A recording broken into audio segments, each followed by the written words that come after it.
Hello दोस्तों, आप लोग कैसे हैं। आप लोगों का स्वागत है ए 60 लर्निंग में। इस चैनल के माध्यम से आप लोगों को डेली डिक्टेशन और आउटलाइन दोनों प्रोवाइड किया जाता है। और इस चैनल पर दो डिक्टेशन बोला जाता है, एक दैनिक जागरण का और एक हिंदुस्तान का।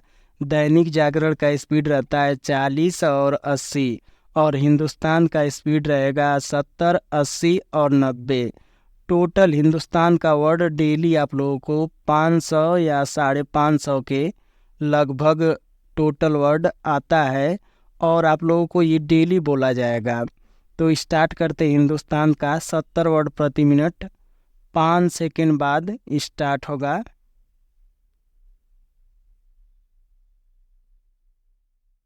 स्टार्ट। मेडिकल प्रवेश परीक्षा अर्थात नीट यूजी के मामले को सुलझाने की सर्वोच्च न्यायालय की कवायद की जितनी सराहना की जाए कम होगी। कम से कम 40 याचिकाओं की सुनवाई न्यायालय कर रहा है, और ज़्यादातर याचिकाओं में नीट परीक्षा को फिर से कराने की मांग शामिल है। इस मांग पर प्रधान न्यायाधीश ने कहा है कि परीक्षा दोबारा आयोजित करने के संबंध में किसी भी आदेश का ठोस आधार होना चाहिए। पूरी परीक्षा फिर से कराने से पहले यह देखना जरूरी है कि जो गड़बड़ी हुई है उससे पूरी परीक्षा प्रभावित हुई है या नहीं। प्रधान न्यायाधीश डीवाई चंद्रचूड़, न्यायमूर्ति जेबी पारदीवाला और न्यायमूर्ति मनोज मिश्रा की पीठ ने परीक्षा के बारे में उचित ही कहा है कि इस परीक्षा के सामाजिक प्रभाव है, मतलब इसके बारे में कोई भी फैसला आसान नहीं है। गौर करने की बात है कि पिछली बार जब दोबारा परीक्षा हुई थी तो उसमें ज़्यादातर विद्यार्थियों ने भाग नहीं लिया था। इन विद्यार्थियों का मानना है कि वह एक ही परीक्षा को 2 बार क्यों दें। उनका चयन हो चुका है। उन्होंने किसी मेडिकल कॉलेज में प्रवेश दिया जाएगा। एक दूसरा पक्ष यह मानता है कि संदिग्ध विद्यार्थियों को प्रवेश नहीं मिलना चाहिए, और परीक्षा में चूंकि बड़े पैमाने पर गड़बड़ी हुई है इसलिए वापस से पूरी परीक्षा यथोचित है। प्रधान न्यायाधीश ने साफ तौर पर इशारा कर दिया है कि जो लोग वापस परीक्षा चाहते हैं वे पहले हुई परीक्षा को गलत साबित कर दे। यहाँ अड़चन यह है कि परीक्षा आयोजित करने वाली एजेंसी एनटीए अभी भी कोई गलती नहीं मान रही है। उसके मुताबिक परीक्षा पूरी तरह से चाक चौबंद हुई है।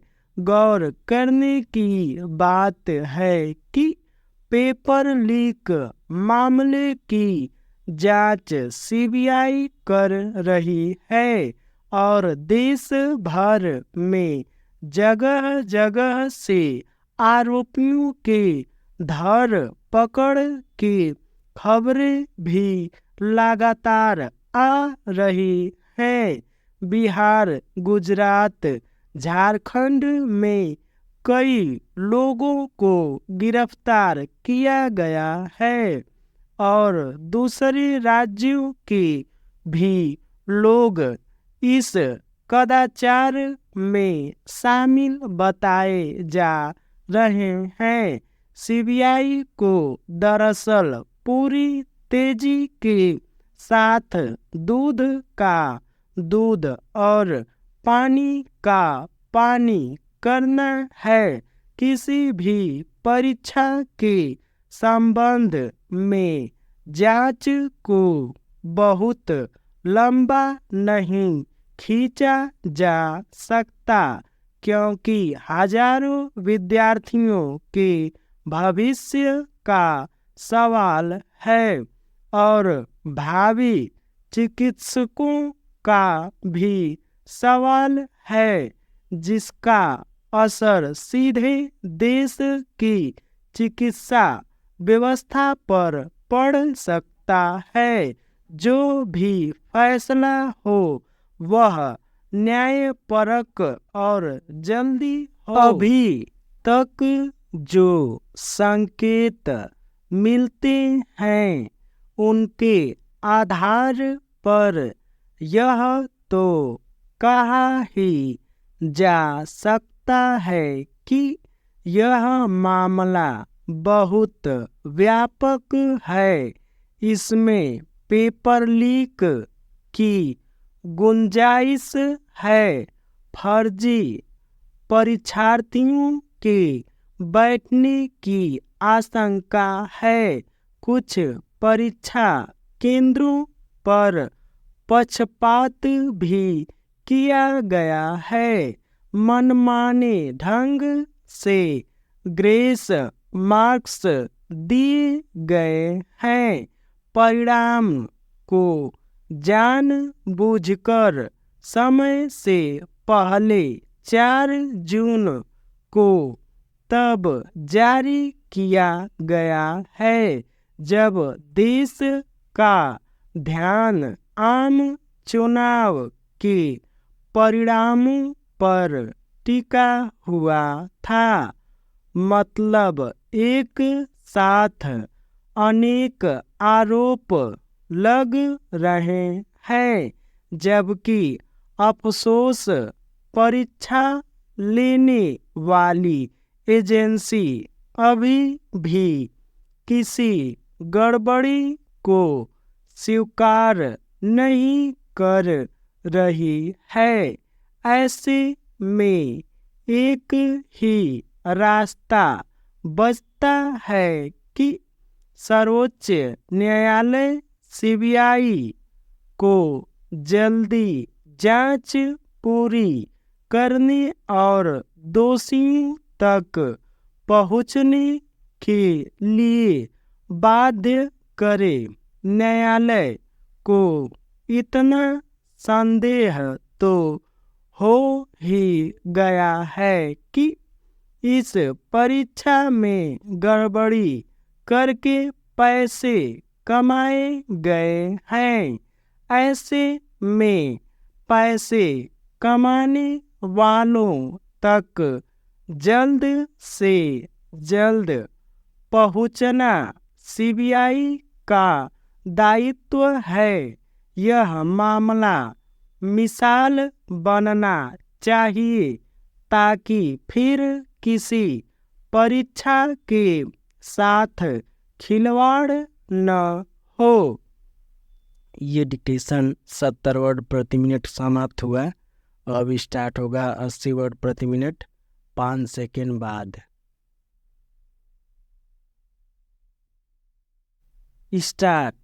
मेडिकल प्रवेश परीक्षा अर्थात नीट यूजी के मामले को सुलझाने की सर्वोच्च न्यायालय की कवायद की जितनी सराहना की जाए कम होगी। कम से कम 40 याचिकाओं की सुनवाई न्यायालय कर रहा है और ज़्यादातर याचिकाओं में नीट परीक्षा को फिर से कराने की मांग शामिल है। इस मांग पर प्रधान न्यायाधीश ने कहा है कि परीक्षा दोबारा आयोजित करने के संबंध में किसी भी आदेश का ठोस आधार होना चाहिए। पूरी परीक्षा फिर से कराने से पहले यह देखना जरूरी है कि जो गड़बड़ी हुई है उससे पूरी परीक्षा प्रभावित हुई है या नहीं। प्रधान न्यायाधीश DY चंद्रचूड़, न्यायमूर्ति JB पारदीवाला और न्यायमूर्ति मनोज मिश्रा की पीठ ने परीक्षा के बारे में उचित ही कहा है कि इस परीक्षा के सामाजिक प्रभाव हैं, मतलब इसके बारे में कोई भी फैसला आसान नहीं है। गौर करने की बात है कि पिछली बार जब दोबारा परीक्षा हुई थी तो उसमें ज़्यादातर विद्यार्थियों ने भाग नहीं लिया था। इन विद्यार्थियों का मानना है कि वह एक ही परीक्षा को 2 बार क्यों दें। उनका चयन हो चुका है, उन्हें किसी मेडिकल कॉलेज में प्रवेश दिया जाए। एक दूसरा पक्ष यह मानता है कि संदिग्ध विद्यार्थियों को प्रवेश नहीं मिलना चाहिए और परीक्षा में चूंकि बड़े पैमाने पर गड़बड़ी हुई है इसलिए वापस से पूरी परीक्षा यथोचित है। प्रधान न्यायाधीश ने साफ तौर पर इशारा कर दिया है कि जो लोग वापस परीक्षा चाहते हैं वे पहले हुई परीक्षा को गलत साबित कर दें। यहाँ अड़चन यह है कि परीक्षा आयोजित करने वाली एजेंसी NTA अभी भी कोई गलती नहीं मान रही है। उसके मुताबिक परीक्षा पूरी तरह से चाक चौबंद हुई है। गौर करने की बात है कि पेपर लीक मामले की जांच CBI कर रही है और देश भर में जगह जगह से आरोपियों के धरपकड़ की खबरें भी लगातार आ रही हैं। बिहार, गुजरात, झारखंड में कई लोगों को गिरफ्तार किया गया है और दूसरे राज्यों के भी लोग इस कदाचार में शामिल बताए जा रहे हैं। CBI को दरअसल पूरी तेजी के साथ दूध का दूध और पानी का पानी करना है। किसी भी परीक्षा के संबंध में जांच को बहुत लंबा नहीं खींचा जा सकता क्योंकि हजारों विद्यार्थियों के भविष्य का सवाल है और भावी चिकित्सकों का भी सवाल है जिसका असर सीधे देश की चिकित्सा व्यवस्था पर पड़ सकता है। जो भी फैसला हो वह न्यायपरक और जल्दी हो। अभी तक जो संकेत मिलते हैं उनके आधार पर यह तो कहा ही जा सकता है कि यह मामला बहुत व्यापक है।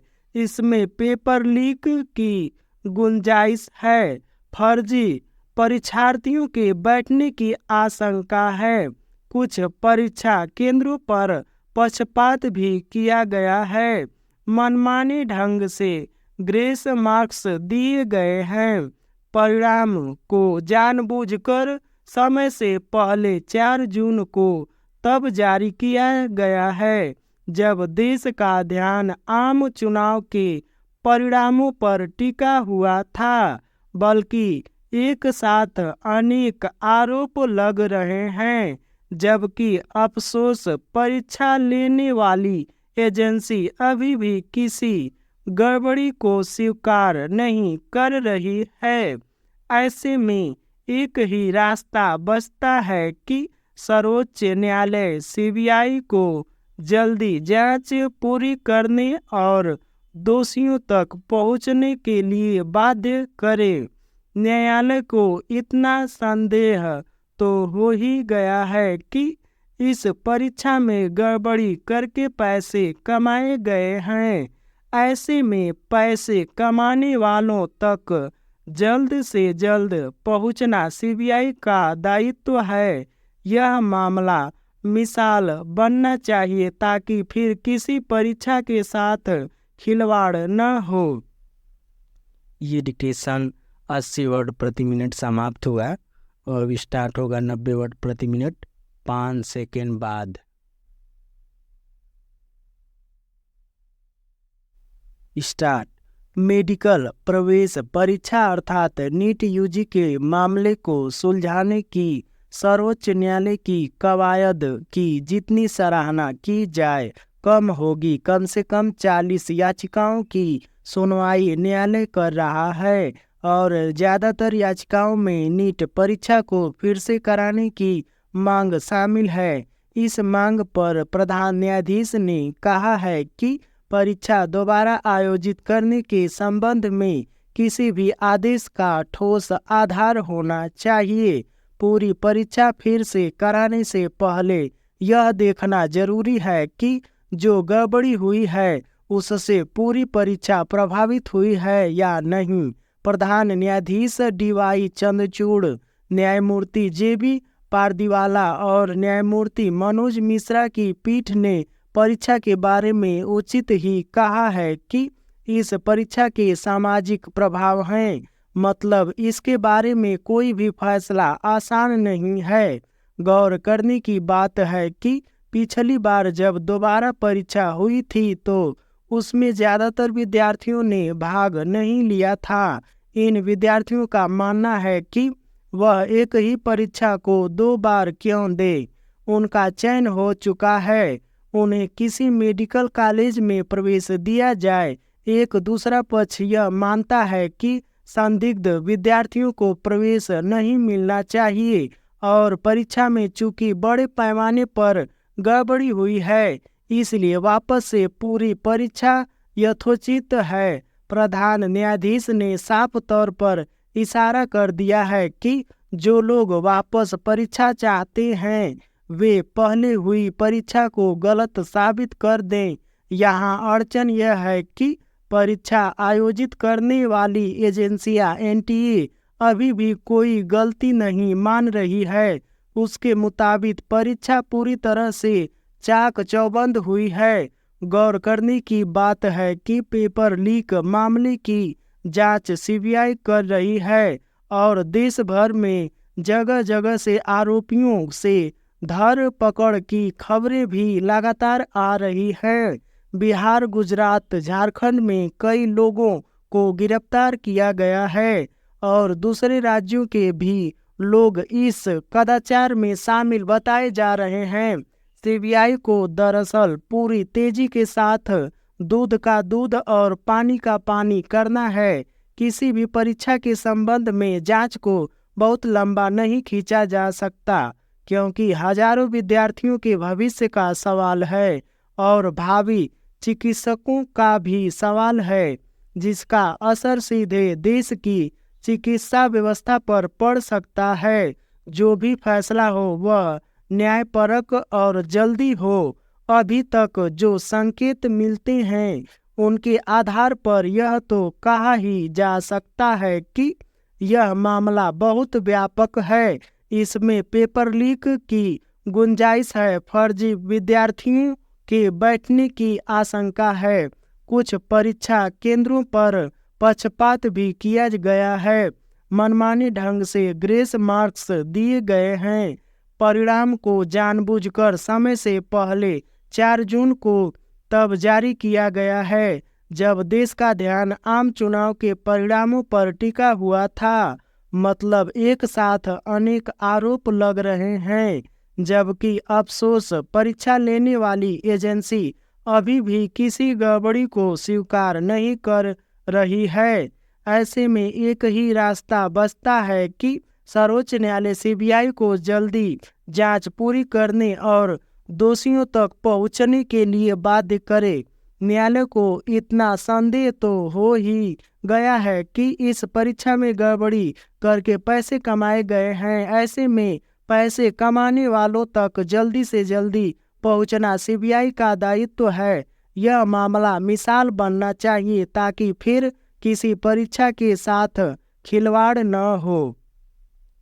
यदि डिक्टेशन में बाय द वे कोई छूट जा रहा है तो उसको भी लिखिए, ये पता चलेगा कि आप लोग शब्द को अच्छे से ध्यान में रख कर लिख रहे हैं। तो मिलते हैं नेक्स्ट वीडियो में।